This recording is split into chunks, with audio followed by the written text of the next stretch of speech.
Então, muito boa noite novamente. Então, o tema do seminário, né, da palestra de hoje é o Evangelho no Lar. Né? Eu até acrescentaria um sub-item, um subtópico para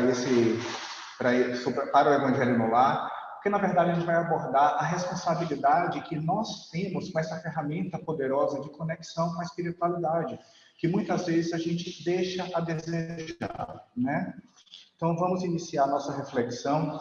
A referência que eu busquei foram em 3 livros. O primeiro, Os Mensageiros, ele é uma psicografia do Chico Xavier, né, pelo espírito André Luiz. O Consolador, também é do Chico Xavier, mas por Emmanuel.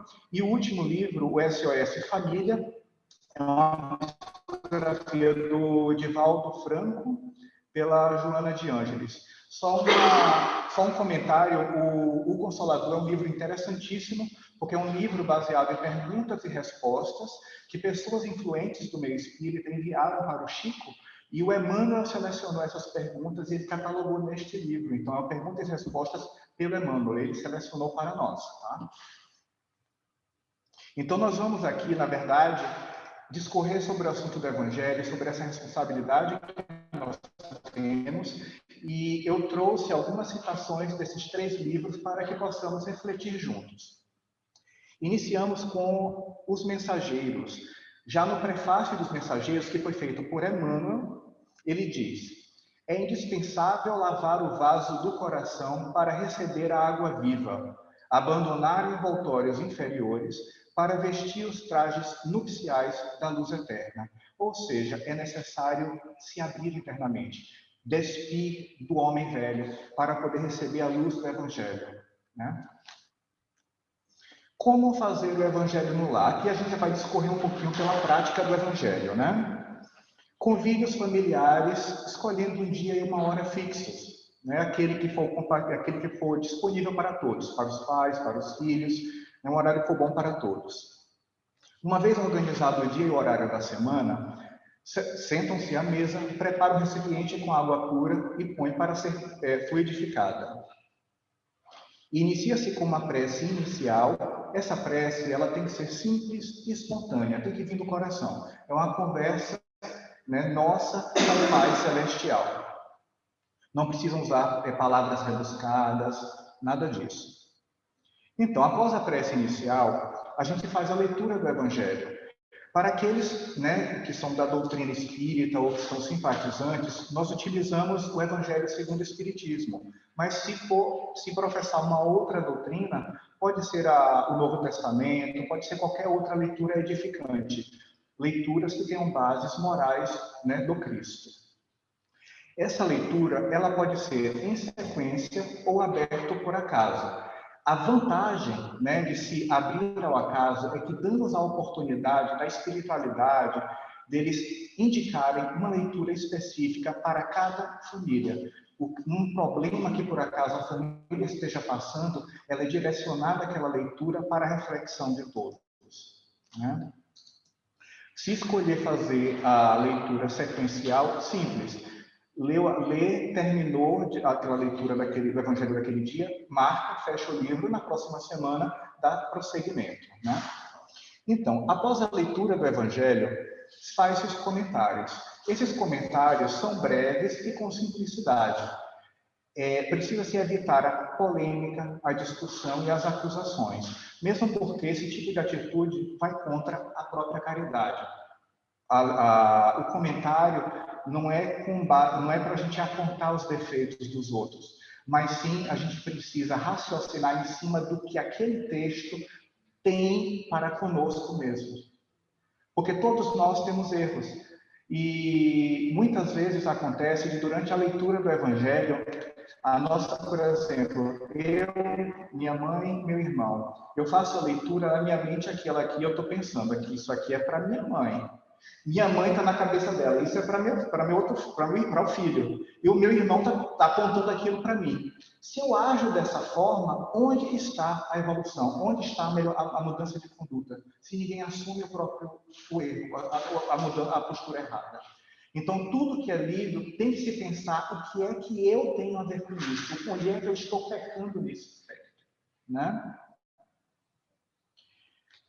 Durante o Evangelho no Lar também fazemos vibrações salutares. Essas vibrações, muitas vezes, elas estão incluídas na prece final, que é aquele momento em que oramos de forma simples, de forma espontânea, também conversando com Cristo, e emanamos aquela energia boa para a nossa família, para os parentes, para os vizinhos, para os amigos, para a cidade, o país, todo o globo, né?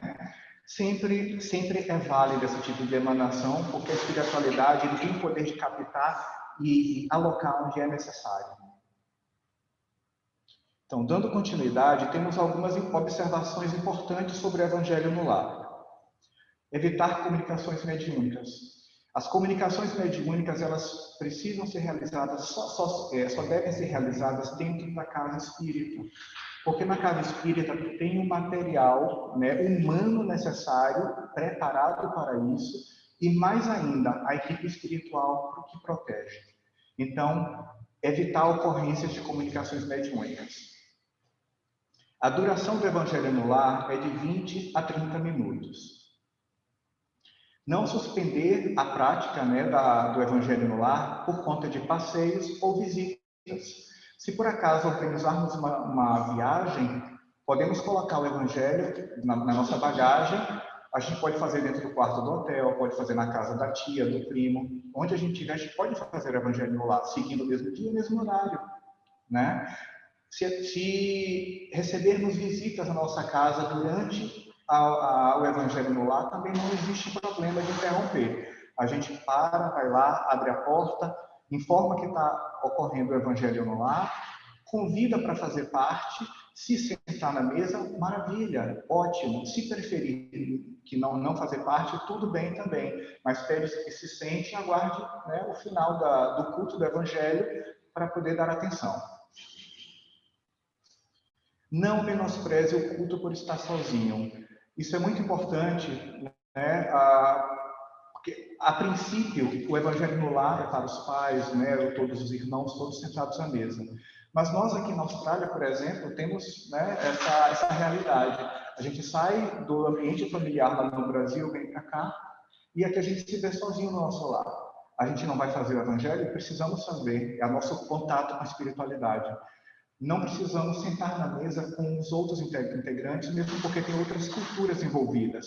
Mas a gente pode sentar no nosso quarto, na nossa cama, abrir o Evangelho e realizar o processo, né? Que, na verdade, isso é uma observação. A gente não está sozinho, né? Então, vamos agora passar aqui ver aqui uma passagem do livro Os Mensageiros, capítulo 37. Toda vez que se ora no lar, prepara-se a melhoria do ambiente doméstico, cada prece do coração constitui emissão eletromagnética de relativo poder. Aqui eu sublinhei, prepara-se para a melhoria do ambiente doméstico. Por que a oração prepara e ela não modifica? Porque a oração por si só ela não faz milagre. Ela precisa da nossa ação, da nossa mudança de postura. A gente tem que orar e fazer por onde, né? Cada prece do coração, que é aquele que você mergulha dentro de si, contacta o seu mentor, o seu Deus dentro de si, ela constitui uma emissão eletromagnética de relativo poder, porque ela modifica toda uma camada eletromagnética ao nosso redor. Nós emanamos positividade, que isso nos conecta com a espiritualidade superior. Por isso mesmo, o culto familiar do Evangelho não é tão só um curso de iluminação interior, mas também processo avançado de defesa exterior, pelas claridades espirituais que acendem no entorno. Ou seja, aqui a gente precisa prestar atenção no seguinte, são dois tipos de proteção que a gente tem. A proteção interior, que através da oração a gente conecta com a espiritualidade e a gente emana positividade que nos protege de influências. E a defesa exterior, que é a claridade que se cria, que vem mesmo da espiritualidade superior, criando uma barreira que protege o nosso lar de influências espirituais negativas. Ainda em Os Mensageiros, ele dá continuidade, ele diz que As entidades das sombras experimentam choques de vulto em contato com as vibrações luminosas deste santuário doméstico. E é por isso que se mantém à distância, procurando outros rumos. Quem disse isso foi o Aniceto. O Aniceto, ele foi um instrutor do André Luiz, que pertencia à central de mensageiros da colônia. Como funciona essa questão, né? Essa camada eletromagnética que se cria no envolto da casa, do lar, que funciona como uma proteção, onde os espíritos que não têm afinidade vibratória, eles não conseguem adentrar, eles tomam choque mesmo, e aí eles procuram outro meio, vão para outro lugar. Por que é necessário o Evangelho no lar? Se vamos aqui observar que está em amarelo, porque nos chama a atenção. Isso aqui é para a gente ficar alerta. É necessário o Evangelho no lar porque nós estamos sujeitos a irritações, a impaciência, a intolerância e a conflitos. Isso somos nós que estamos sujeitos por estarmos vivendo no mundo de provas e expiações. Dentro do nosso lar, dentro do nosso ambiente de trabalho, em todos os lugares, no trânsito, a gente passa por dificuldades. Então, a gente precisa ficar alerta para esse tipo de sentimento ou reação que a gente tende a emitir, né? a expor. Por que isso? Porque se não tomarmos cuidado, aí vem aqui a setinha vermelha. A gente abre brechas para as influenciações. Influenciações de entidades enfermiças e as entidades vingativas. As entidades enfermiças são aquelas que a gente contacta pelo estado vibratório negativo, que está próximo ou mesmo distante, mas que por alguma razão se conecta vibratoriamente a nós, naquele momento. As entidades vingativas a gente já associa a questão mesmo de débitos de vidas passadas. Aqueles espíritos que na verdade foram nossos comparsas ou nossos amigos em outras existências, amigos e que nós prejudicamos. Então, eles ficam à espreita, aguardando o momento que nós baixemos a nossa vibração para poder nos atingir, tentar se vingar.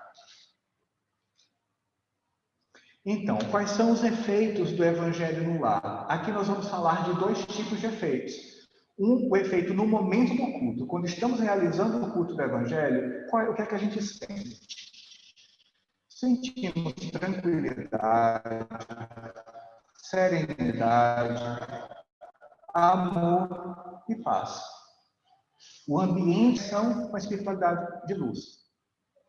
E quem são os beneficiados com essa conexão? A família que está em oração e o lar. O lar, porque nós já explicamos anteriormente, porque existe a proteção eletromagnética. Vamos agora falar dos efeitos do Evangelho com a assiduidade, ou seja, com a continuidade do ato, né, da prática do Evangelho.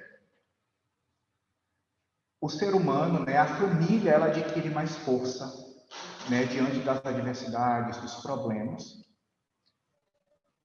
A fé na palavra é construída, a perseverança no futuro e a resignação para os problemas que não podem ser resolvidos. Se nós compararmos os dois, esse último aqui, essas qualidades que vêm com a assiduidade são virtudes, são qualidades que incorporamos no nosso ser. É diferente das primeiras. As primeiras são sensações que a gente emana, algo temporário no momento do culto. Mas com assiduidade a gente constrói uma base moral. Quem se beneficia com a assiduidade? A família, o lar e a sociedade e o mundo. Porque uma vez que nós alteramos a nossa forma de lidar com as pessoas, com força, com positividade, com fé, com perseverança, a gente vai atingir todo mundo à nossa volta, no mercado, no trabalho. A gente está construindo boas relações em todos os lugares, né? Vamos agora passar para um trecho de O Consolador. A pergunta é a número 110, que o Emmanuel responde. Ele pergunta o seguinte: qual é a melhor escola de preparação das almas reencarnadas na Terra? A melhor escola ainda é o lar, onde a criatura deve receber as bases do sentimento e do caráter. E ele continua: a universidade poderá fazer o cidadão, mas somente o lar pode edificar o homem. Por que que é importante a gente refletir em cima disso? Porque existem ainda muitas pessoas que põem o crédito, a responsabilidade da educação dos filhos apenas na escola. Se o aluno, o homem que eu digo, homem e mulher, não responsáveis, não tem como, não tem. Existe como sim, você lá fora você se transformar no ser humano de bem. Mas essa base ela precisa ser de dentro de casa. Isso a gente foi ensinado no planejamento reencarnatório. Você receberá filhos para que possam dar bons frutos, né? Então, aqui vale uma reflexão. O que eu quero realmente? Eu quero realmente um mundo melhor? Porque, na atualidade, a gente está refletindo muito sobre o mundo de regeneração. Eu quero uma regeneração, a gente precisa de uma regeneração. Mas o que é que eu estou fazendo para poder transformar esse mundo? E a gente precisa entender que nós é que damos a cara do mundo de regeneração.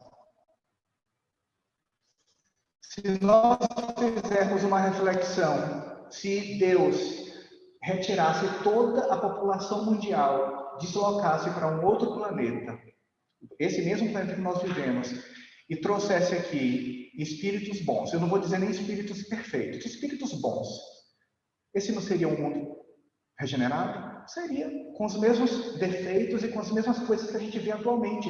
Mas a consciência daqueles espíritos bons, daqueles seres humanos bons, mudariam as relações e mudariam o mundo.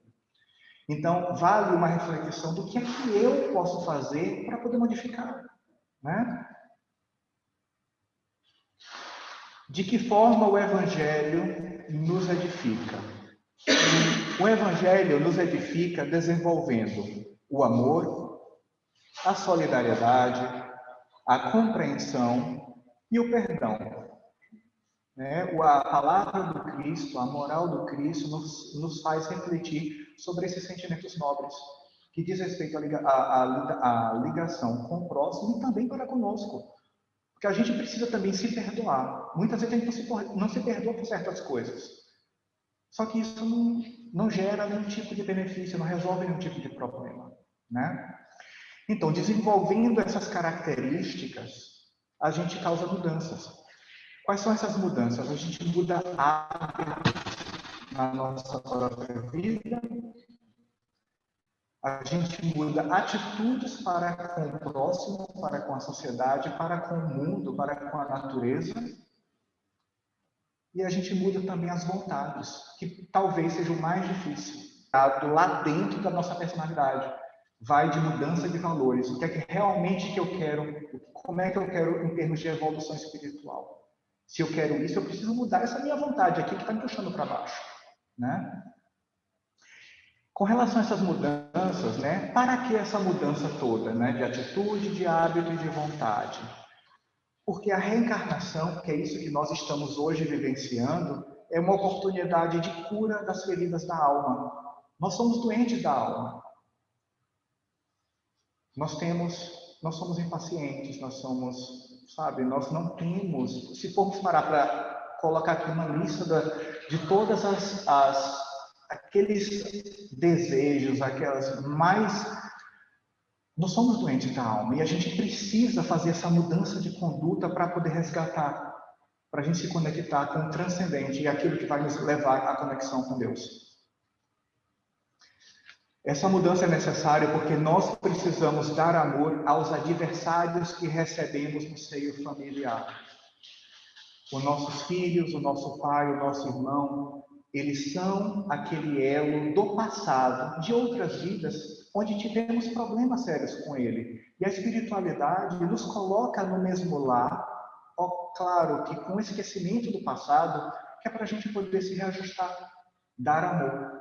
Tudo se resolve com amor. com a palavra com muito cuidado, com a compreensão, com perdão. Muitas vezes vemos palavras, né, de ríspidas ou tratamentos, sabe, entre pais e filhos e de filhos para pais, e a gente se pergunta por que isso? Isso pode ser em decorrência de outras existências, mas o importante é que estamos tendo essa oportunidade, vamos parar para refletir de que é um ser humano que precisa de carinho, que precisa de amor, e que se eu der o primeiro passo,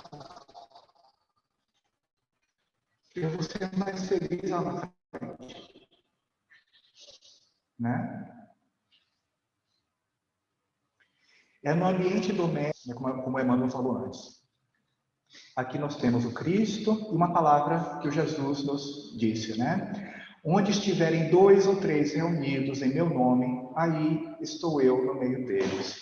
Isso está escrito em Mateus, capítulo 18, versículo 20. Aqui nós vamos passar agora para uma reflexão de Joana de Ângeles, através do Divaldo Franco, do livro SOS Família. Joana diz: dedica uma das 7 noites da semana ao culto evangélico, no lar, a fim de que Jesus possa pernoitar em tua casa. Prepara a mesa, coloca água pura, abre o evangelho, distende a mensagem de fé, enlaça a família e ora. Jesus virá e visita, né? Com certeza, Joana de Ângeles.